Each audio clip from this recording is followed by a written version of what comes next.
everybody. Today I have Silvia Lopez with me. She's a children's book author who has amazing work. You'll be excited to see her. So welcome, Silvia. Thank you. Why don't you tell us a little bit about yourself and how you got started writing? Okay. I think writers are kind of born, you know. I was an only child. I was born in Cuba. I did not speak English until I was 10 years old. And I had to pretty much entertain myself in a great big rambling old house that had been built like back in the 1890s and the turn of the other century, not this century. And I lived there with my parents, and I had to entertain myself because I had nobody else to play with for long periods of time. So I read. I was a voracious reader, but I also like to doodle and to draw. But my drawings were mostly people. I've always been interested in people. Now I'm interested in animals and many other things as well. As life goes on, you get, you grow, but people. So I used to draw a lot of princess and fairy godmothers. And then I put bubbles on the top of their heads and tell a story through a dialogue. And I had packs and packs and packs of notebooks all filled in with my stories. And everything had to be left behind because everything changed a week before my 10th birthday, which would have been like maybe this week. We came over here, and my mom and my dad and me and some of the extended family. And we didn't have anything except a suitcase. Everything had been left behind, my toys, my books, everything, which was fine. And so I learned English quickly because now we have a big Hispanic society here. We have a big Hispanic community here in Miami, but at the time, there weren't. It was one family here and another one in about 10 blocks. And when I got into school, I was the only one. Me and my two cousins were the only two people who didn't speak any English. So anyway, getting back to the writing. So at first, I always had these ideas in my head. I always had storylines. And I've always been curious, if something catches my attention, I will just jot it down on a little piece of paper. And I had all these little pieces of paper floating around in shoeboxes. So as life went on, I became, and actually I studied English. I was an English major, education, became a teacher, taught for 2 years. And then I realized that, I was a bookworm. I lived in libraries. So I decided to study library science. That was what I wanted to do. So I became a librarian. It was the best decision in my life because now I was among kids, which I loved, and books, which I loved. It doesn't get any better than that. So there wasn't much time raising 3 children and working and parents and what have you. Life gets in the way, so you don't have much time, but I would always come back to my little pieces of paper. And if I had a little time, I would kind of expand that idea. So when computers came around, I began to really keep my little manuscripts. And as it got closer for me to retire, because I had been in the school system for so long and doing this work, I said, okay, I'm going to start in earnest. And I began. There is a wonderful society, which many people know. It's a SCBWI. It's a society for children's book writers and illustrators. And I joined them as a national society and got a lot of information from them. Joined a critique group here in Miami, run by this wonderful author who was my mentor. Her name is Ruth Vander Zee. And she is a terrific person. Now lives in California, but she was here first. So with the critique group and the help of this organization and just getting to know more and more, I began to realize that it isn't just enough to write. You have to write to publish.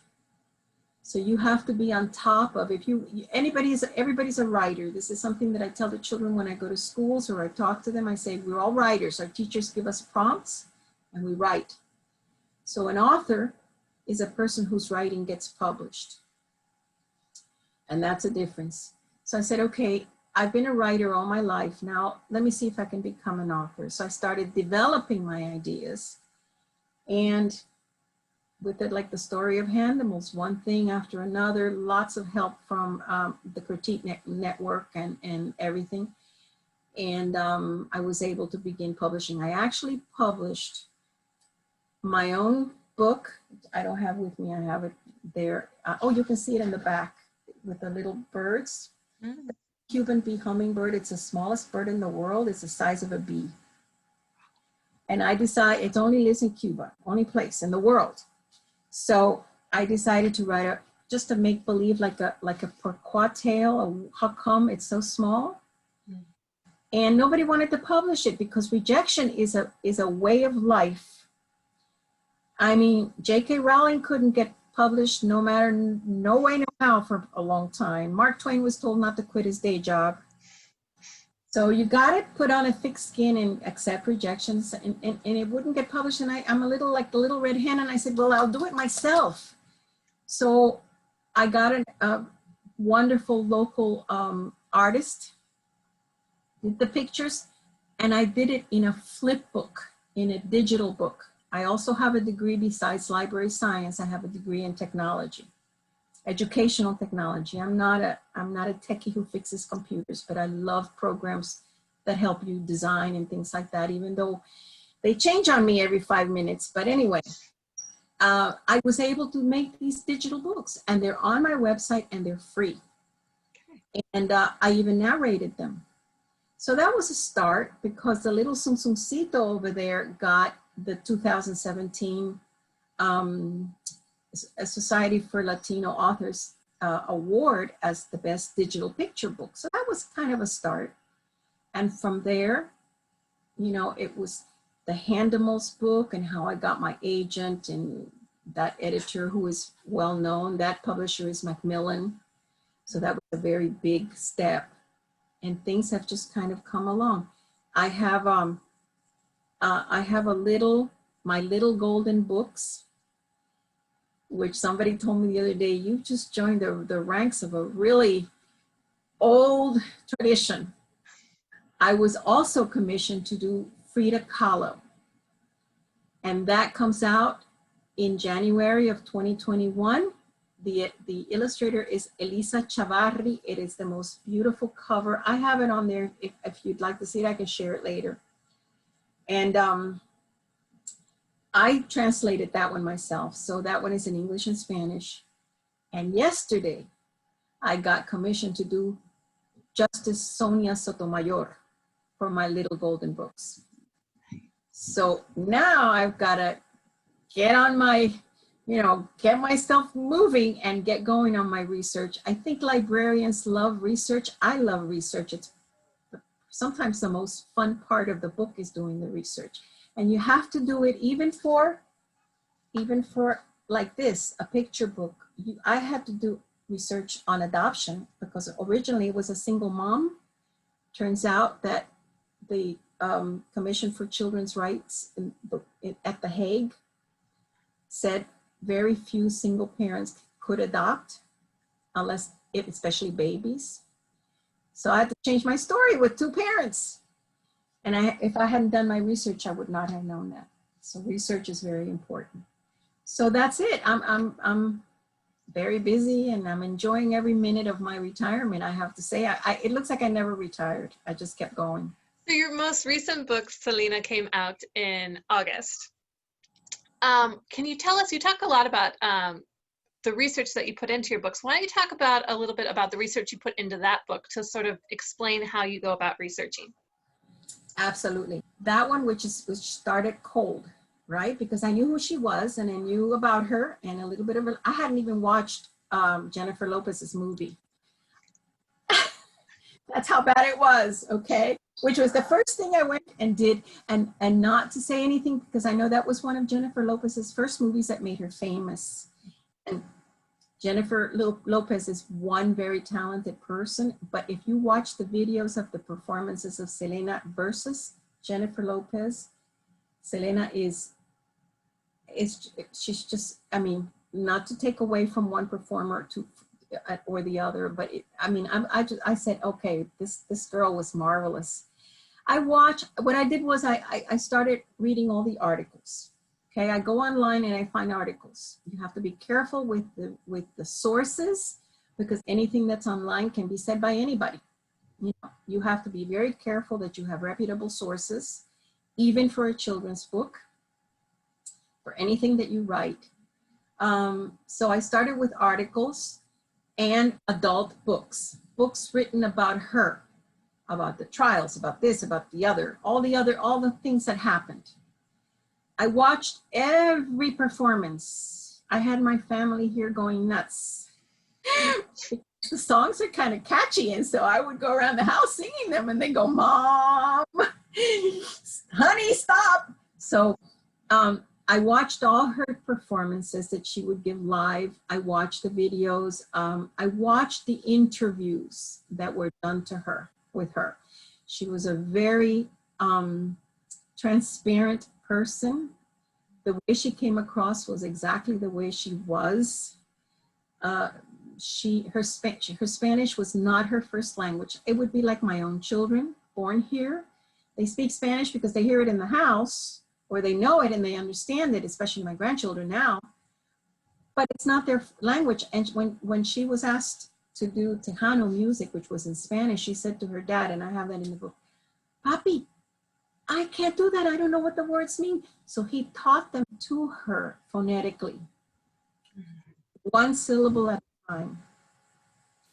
And so she sang the first songs that she began with phonetically, looking like she knew everything she was saying, when in reality, she was not. Slowly, she developed better when she was interviewed, and she made mistakes in Spanish, which sometimes were like atrocious. And the reporters or the interviewer, they would laugh, and she would giggle, and she would say, "Excuse my Spanish, I'm trying very hard to perfect it. It's the language of my music, and it's the language of my ancestors." And by doing that, she came across as so genuine, the way she was, because that's really how she was. In a way, I think the tragedy was that she was very naive and trusted, because she was sheltered. Her whole world was her music, all her life, her short life. And so I think that was part of the problem. But that's how I did my research, by watching, by reading, by viewing, and investigating. Even if you have a page to write of facts, those facts have to be vetted and they have to be correct. Tell us a little bit about, after you were done researching, what did the writing process look like for you? When you were ready to start sitting down and writing, Selena, what did that look like? Okay, they tell you to write and write and write and write, okay, because it's better to cut back than to increase later. And one of the hardest things about writing children's books is the fact that you have to condense things into a certain limited number of words. If I were writing an adult novel and I could go to town, with a sentence that takes a whole paragraph, I could do that. But to take that sentence and cut it into snippets that doesn't sound like it's been chopped, and to then not write the paragraph, but write 3 of those sentences well written, that with the child in mind and the age that you're directed to, is very hard. The process is to write and write and write and write and write. And then you go sentence by sentence, and you condense, and you manipulate, and you change a word for a synonym that is more appropriate for the age group. You may have a synonym, a word that sounds great, but it's not within the frame of reference of an 8-year-old, then you have to look for a synonym that will make sense, and you put that in. And that's the process when you start to write. Then you work with your editor. And some editors are very hands-on, and some are, they accept, but some are very hands-on and will correct this and that, and you get back a manuscript that looks like somebody bled on it. Oh, it's got full of little, and you appreciate that. You say, "Oh gosh, good, she's reading into it. This is great, he's reading into it." And invariably, You try to take their word for it because they're in that business and they know, and this is not their only manuscript that they're reading, and they've read many before you. And so you take their word for it and you take their advice. So that's the second step. And then after that, you polish and you run it by the critique group and you run it again by the critique group. And until you're satisfied, and then when you're going to submit it, to either your agent or the publisher, let's say you're submitting it to an agent to see if it will get sold, or it's already sold and you're submitting it to the publisher. You hold your finger like this and you kind of go, okay, I'm ready to enter. Wait a minute, let me go back. Okay, oh gosh, let me change this word in the second paragraph. So you take about 3 hours to submit what you've already changed 25 times. And that's okay. You are in the process of making your best, most perfect product possible. It's like cooking. You're going to put everything into it and hope that it's going to taste good in the end. So that's exactly what the process is. Wonderful. If you had advice for young authors, like young writers who are wanting to be authors, what would you tell them? That's a great question. I would say to want it badly, okay, to want to be an author badly, because it is a tough choice. It's not something that people make success of themselves overnight. It is not a career that guarantees, if you're going to take it as a career, it's not a career that guarantees a great amount of income unless you're J.K. Rowling, or you get a Newbery Award or a Caldecott Award or something like that. But take it seriously, even if it is on the side when you're a little older. In the meantime, you can, you can also study you can study fine arts in college and specialize in creative writing. But in the meantime, jot your ideas down on paper for anything. They can come to you at 2 in the morning, or you can be watching a TV show. That happens to me very often. I'll have a scrap piece of paper and a pencil by me, and I'm watching a show, a nature show or a biography or anything, a story. And I'm going, I didn't know that. Let me write that down. And so I jot that down, and maybe it will never develop into anything, but if I'm curious, I will look it up. And I will try to see if there's a story there. So ideas are like little nuggets. They're like little tiny pebbles, but you fill up a jar with them. And eventually all those pebbles, become a great big jar full of a book. So that's the advice. Write every day. And most importantly, writers are primarily readers. When we have people, sometimes adults have approached me and have said, okay, I want to write picture books. I said, okay, what have you read lately? Or, what?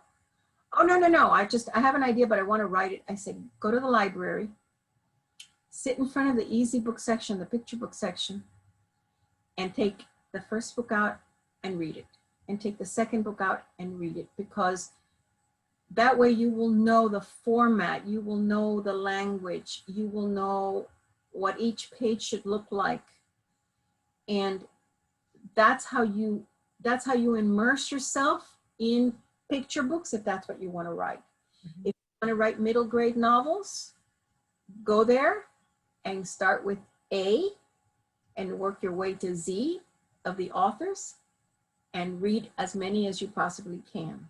I love to read fiction as well, middle grade fiction. Young adult, I'm getting into that a little more, but middle grade fiction, because that was the ages that I taught all the way to 5th grade. I had 5th grade in the pre-K through 5th. And like, remember that I didn't grow up here. So I missed all the Caldecotts and all the Newberries before I became a librarian.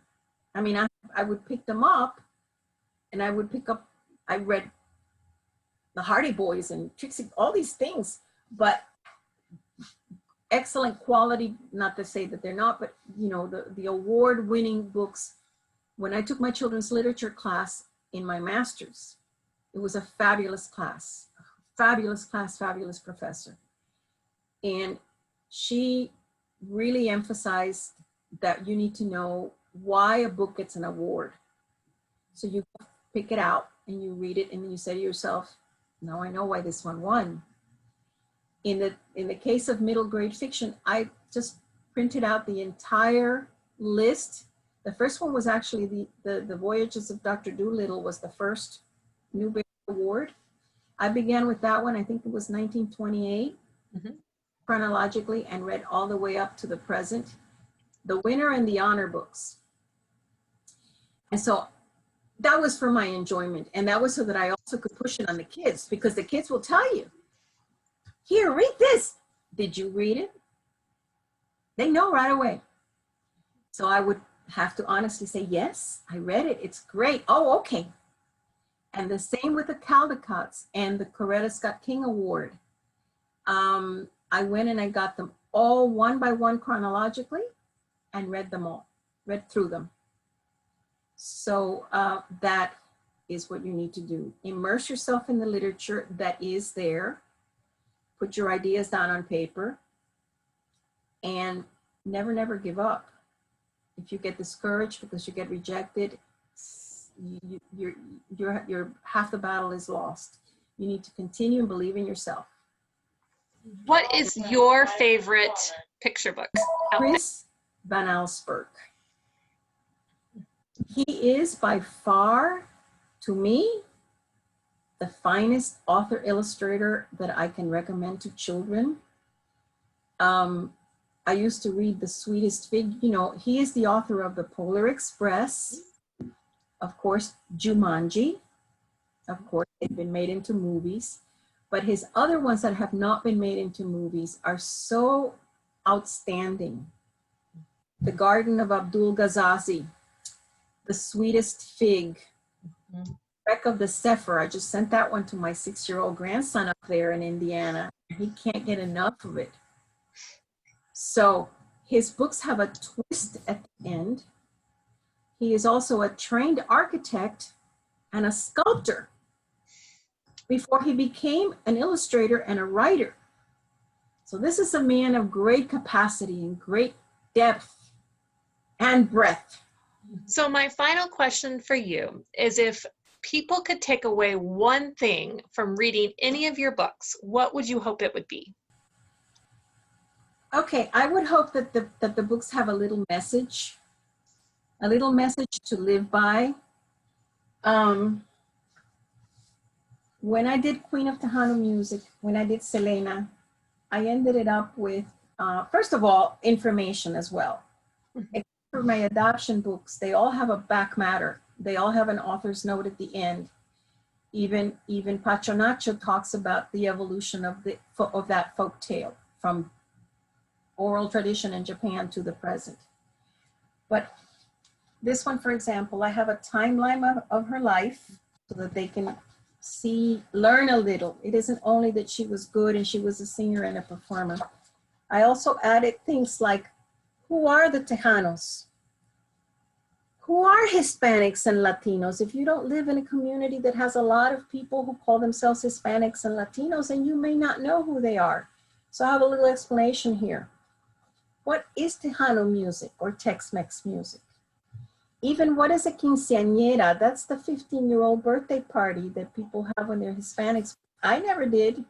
No. And Selena never did. No time. So I explain why that's important. I also like books, in this case, this one, because Mr. Danieli, I love his quote in the back, which they put, "We must give animals a hand if they are to survive. I can always paint the image of a tiger, but it is impossible to create a living tiger once they are all gone." So this one has a message, an environmental message. And I put a slide on there with this, out of the 16 animals, 11 are endangered or threatened. And we talk why. And so we talk about the environment and climate warming and global warming and climate change and things like that. So as I learn about these animals, which I have tidbits, I don't do just, this is how much, this is what they eat and this is where they live. No, I have things like, do you know what a group of zebras is called, Kristen? No. It's called a dazzle. Awesome. I love they go, oh, a dazzle. And I can just imagine a group of zebras running in the savannah and you're dazzled by them. Yeah. So that's the kind of stuff I love. Their skin underneath is all dark. The stripes are actually fur, white fur and dark fur. The skin is not striped. Oh my God, I love those things. So I like for the children to come back, to come out of my books and people who read my books interested, curious to find out more, having learned something and entertained, but also learn something so that they will continue to go on knowing more. Because once you're an educator, you're always an educator. It's like being a doctor. You're never not a doctor. You're a doctor. You're a teacher, you're a teacher. Wow. Thank you so much for taking time today to talk with me and show me your books. Like, they are amazing and I'm excited to share them with everyone else. So. Well, thank you for having me. This has been very, very nice. I hope I didn't talk your ear off, boys and girls and people listening. But thank you for having me. I appreciate Mary Beth Schenk, who is, when I talk about the critique groups, we miss her terribly. Mary Beth! No. We're glad she's in Goshen. We are super happy to have her here. She's in the right place with her family and with you all. Yes. So thank you for having me. It's a treat for me to be able to express my opinions and to give you my information about the books. And you have a wonderful store. From what I hear say, you have a terrific store. And we need more of that. We need more of these independent stores that are, the gems.